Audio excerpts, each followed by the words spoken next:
Thank you so much for joining us today on live chat. For the technical glitch, we were delayed because we're trying to sort out the sound. But today I am excited that I am going to be speaking to an eastern country, Uganda, the office of mayor, to become the Lord Mayor in Kampala, Uganda. Her name is Beatrice Kayanja. Good evening, ma'am, and thank you so much for joining us here on Live Chat with Josie. Yeah, good evening, Josie. I'm really pleased to be here with you right now. Thank you so much, and thank you for working hard to solve the problem. I'm used to it. I mean, these things happen here and there. We just need to keep our really, and I'm not used to this Zoom kind of thing. Yeah. Anyway, okay, it's a culture here that I ask every guest to introduce themselves. Who exactly is Beatrice Kayanja?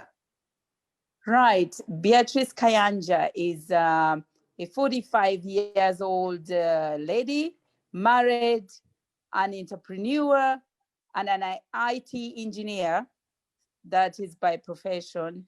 And I spend a lot of time. I spend a lot of my free time doing volunteer work for the charities that are closest to my heart, especially the charity of the terminally ill children and the elderly. And I've been doing that for the past 12 years. I'm just passionate about that. All right, Madam Beatrice, I'm going to be calling you Beatrice. Yeah, perfect. So Beatrice, have you ever held any political office in Uganda? I'll be very honest with you. I have not been in politics. I don't come from a political background either, but I just felt like the people of Uganda, the people of Kampala really needed change, and I just felt that I could bring that change to the people of Kampala. So what change should the people of Kampala expect? There is a lot that the people of Kampala are missing out. Kampala is a city with so many opportunities, but many are missing out. It has become a city for the rich. It has become a city for I know somebody. The rich and the poor have been left out. The people from the low income community have been left out. People, the vendors, the market, the women, the youth, they've been left out. We have got almost 65% of the youth are not in employment. They are degree they are degree holders, but they've got no jobs. They're just loitering the streets. We have got to make our city for every Kampala, a city for all Kampalans. Okay, you said there are a lot of things that you'd want to change. You spoke of obviously the minority and the majority. You spoke of a lot of people that have actually graduated, but they have no jobs and whatever. So are you going to do differently? How are you going to take care of Kampala? Personally, Josie, I have lived in Kampala. I grew up in Kampala city, in the city center itself. I had the opportunity many years ago to have the best education. My parents were able to educate me, to send me abroad to study, to do businesses and all that. I know exactly the Kampala that was then and the Kampala for our children now. The Kampala that is not the Kampala that everybody would love to enjoy. There's a lot. My manifesto has been launched about 2 weeks ago, and everybody that has read my manifesto is very pleased, though they are doubtful. They are saying, is this a dream? Can really Kampala be like this? I want every Ugandan Kampala people to believe in me. Yes, it is possible. The change is coming and the change is now. Everything is possible and it can be done. We need to believe in ourselves and we need to work hard towards making it possible. Okay, so you're talking about your manifesto. It's not everybody that has opportunity to have read your manifesto. We need to touch on your manifesto. What are the 5 key points that are coming up in your manifesto that you did? Right. First and foremost, I want to tackle the connectivity and infrastructure. I want our city to go down on slums. Kampala has got 65% people living in slums have broken down visiting these people. We can build quality and quantity housing for an affordable housing for everybody. We can do it. We have got the land.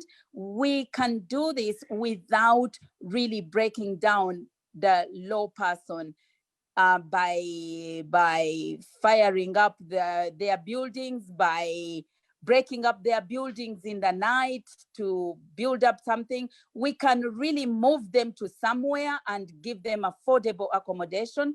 That is really an important thing that I want to touch on. I also want to touch on youth employment, skilling and talent. Not everybody has got PhD. Personally, I haven't got a PhD. I've been, my opponents have been using that. You didn't study law. You do not need a law person to change the city. I am not a PhD holder, but I know with my experience, personally having lived abroad for so many years and worked there and seen the system, how people transform their cities through communities, through working together, teamwork, things can change. And I know, and that is why I'm trying so hard to bring that to my country. Okay. Another thing, another thing you said, I mentioned 5 things. Yes. You said I mentioned 5 things. I mentioned connectivity and infrastructure. I mentioned about housing, affordable housing.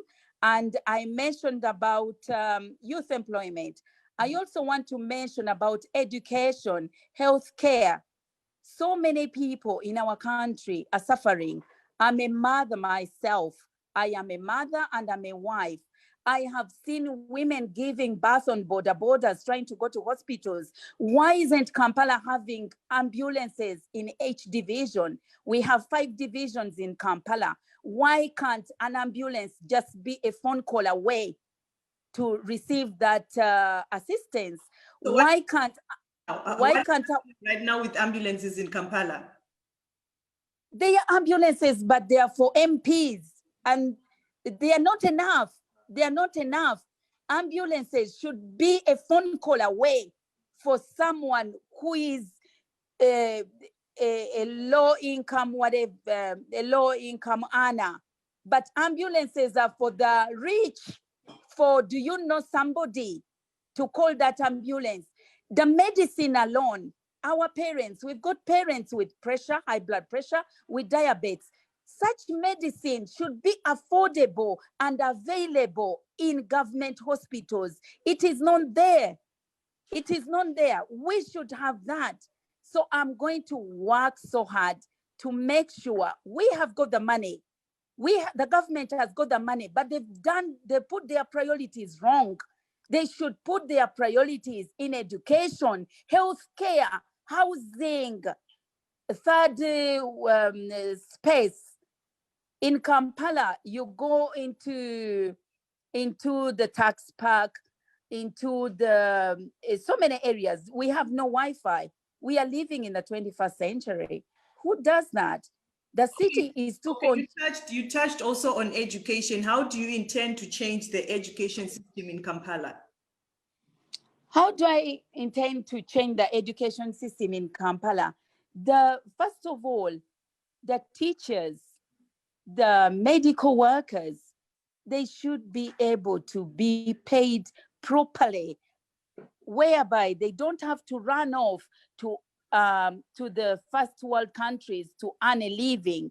Many of these people, many of the teachers, our doctors are running off to Dubai, to Arab countries, to Europe to look for better pay. If we put our taxes, our money, I'm going to introduce what is called basic income basic income salary or something of the sort, whereby we put money into the education, into healthcare, where these people are paid a proper salary. When the pandemic hit our country or the world, these people were not paid at all. We have the government should have a crisis fund to cater for this. What exactly do you mean by basic salary? Do you mean to tell me in Uganda there are no basic salaries? No. Are people paid in Uganda? No. So what is happening with salaries exactly? Basically, what is happening in Uganda is it is survival for the, what should I call it? Survival for the, is it survival for the day? Something like that. A doctor would leave you bleeding to go and look for something that will bring in money to feed his family. People should be able to love their jobs. And the only way we can do that is if they are paid well. These people are underpaid, if at all they are paid at all. They are not paid at all.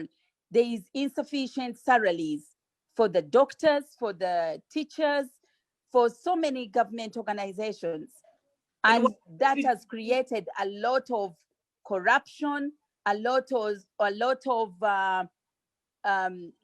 imbalances in what they are doing, or giving it their all to work for what they are supposed to do. So what exactly do you think is the reason that's causing all these atrocities, all these problems in Uganda? I'll speak about Uganda, right, in general now. There's a picture that we also, His Excellency Museveni, His Excellency President Museveni. So as a leader himself, are you saying that he has felt in Uganda, or? No, as a leader, I must say he's tried and he's done his best. But our country is so too corrupted. There's a lot of corruption. Corruption goes all the way to your child in the house. If you're sitting down in the living room and you tell your daughter, can you pass me the cup of tea? She goes, oh, what are you giving me in return? So basically, our system is completely finished with corruption. We need to start all over again with change, people with the proper vision. And I've got that vision for Kampala. I've got the vision for our country. And we just need a few people like me, and the country will transform completely. Do you want to become a mayor to? You say that you have a foundation. Can't you achieve, as a non-governmental organization? Yeah, through my foundation, I have done a lot, but I just feel that I'm not really touching into the city. I grew up in the city, and every time I look into our city, first of all, where I lived in the middle of the city, we used to walk, we used to cycle. The rich children from rich families, we used to ride bicycles, things like that. You walk. For us, we used to walk freely. There is no walking space. You walk, you get knocked. The city has become something else, a city not enjoyable. We need a city that is for every Kampalan to enjoy, the poor, the rich, but not to discriminate, that this city is for the rich, who do you know, and blah, blah. It doesn't work like that. All right, there are some people also on Twitter that felt like they will not vote for you because of your relationship with the President Museveni at the moment. What have you got to say about that? Right. I am really grateful that you've asked me about that question. First and foremost, the president noticed me, picked me because of my work. My work is to promote, I lived in Europe. I lived in London for over 25 years. But from the word go, when I went there, my work was to promote my country positively. And that went as far as promoting East Africa positively. through trade, through commercial diplomacy, which I've proudly been doing it, through so many organizations, including London Chamber of Commerce, that are very supportive of me and my work. And through that work, His Excellency noticed me. He invited me for tea. He picked a few good things like, yeah, I've watched you on tele, you're promoting Africa, East Africa. I'm the current chairman. This is great work. This is really, really great work you're doing. So I met him, but because I was having such a short period of time between meeting him and my flight traveling back, I had to stay. And then he invited me for tea at another place. And then it went on and on. So I want to really appeal to Ugandans and the whole Kampala at large, that people should stop this mentality that if I meet the president because they have grudges, or because we should separate hatred with unity or focusing or working together. If I went into office right now, I'm willing to work with the government in power, and I'm willing to work with other parties because they too have got good things. I've not only met the president of Uganda, I have met Honorable Chagulanyi on a number of occasions. I've met the DP president, Honorable Norbert Mao, who has invited me for lunch, for dinner, for this. I've met so many so many ministers, honorables, whatever. So this is just a propaganda. People picking up the current president because they have hatred. Let us focus. I'm appealing to all Kampalans not to lose focus. Let us focus. We all have one goal: change.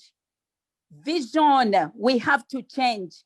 We have to fight for our city. We have to have a city that we all love, a city that we can all party until morning, a city that we can walk on freely without being knocked, a city that is not congested with cars, traffic jam all the way, a city with Wi-Fi in case someone has got an emergency, they can communicate. We have got children. There's no, come on, who lives in this 21st century without Wi-Fi on the street? Impossible. We have to change so many things. So what exactly makes you stand out from the other candidates for mayorship? Right. Josie, what really makes me stand out is I'm here for work, not for political wars. I am tired of Kampala political wars. People are fighting. People are forgetting those that voted them into office. They are fighting for paychecks. They are fighting for signatures. They are fighting for nitty-gritty. It is stupid. And I want to change that.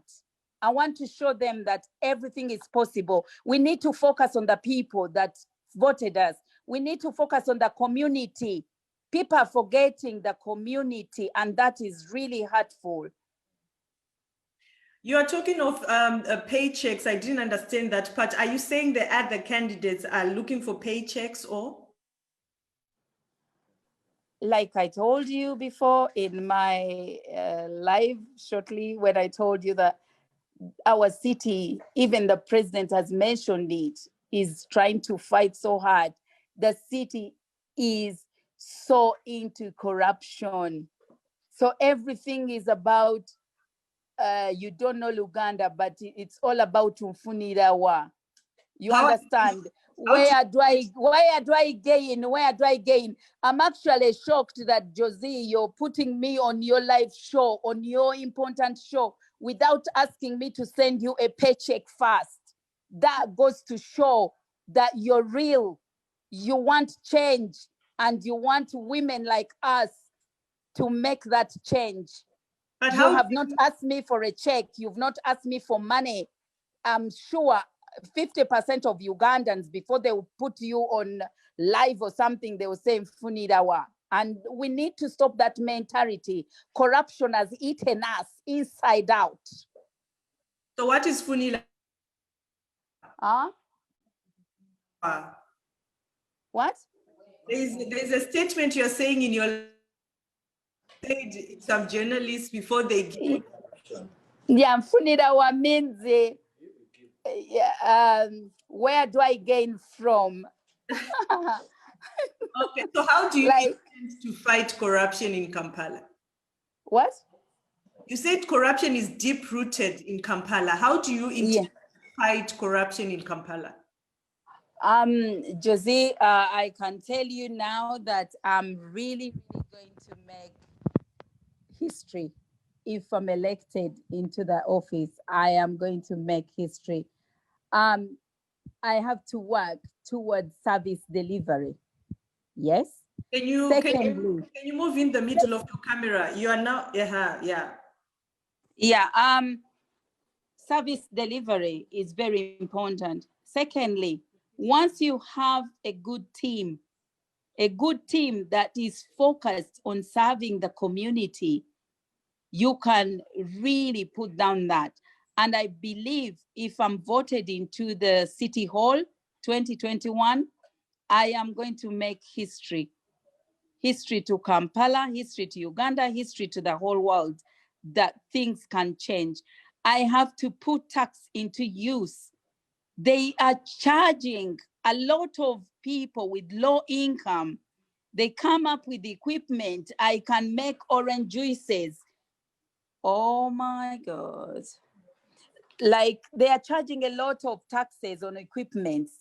That has got to change. Or we have to come up to a fair way of doing it.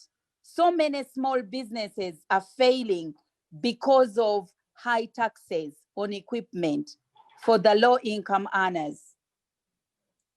So that's how you intend to tackle corruption in a complete nutshell. Yes. Because so people becoming mayor in Kampala? What is what? What are your chances of becoming the mayor in 2021? 99%. Why do you think so? A, I have got the vision. B, I have got what it takes to change our city. I'm a mother, I'm a wife, and I know that our city needs a mother like me. The men, the youth, the women, the market traders, the sweepers, the border borders, the tax people, all are yearning for change. I'm the change. I see it every day. It is happening, and people's mindset is completely focused on change, and that is me. Okay, thank you so much, Beatrice Kayanja. We just want to wish you all the best as you rally and vying for the office of mayorship in Kampala, Uganda. Thank you so much for your time, and all we can say is we wish you all the best and hope you'll be able to achieve all your visions. Thank you so much, Josie, and thank you so much. I thank you all the viewers for watching us and for taking time to relate us during this fixing whatever niches we had. Thank you very much. Thank you so much. Also, thank you so much, all the viewers, for listening to us and watching us today as I was hosting a candidate. She is vying to become the mayor of Kampala City in Uganda, an Eastern African country. But remember, Live Chat with Josie will be back very soon. Don't go anywhere. Thank you. Goodbye. Goodbye.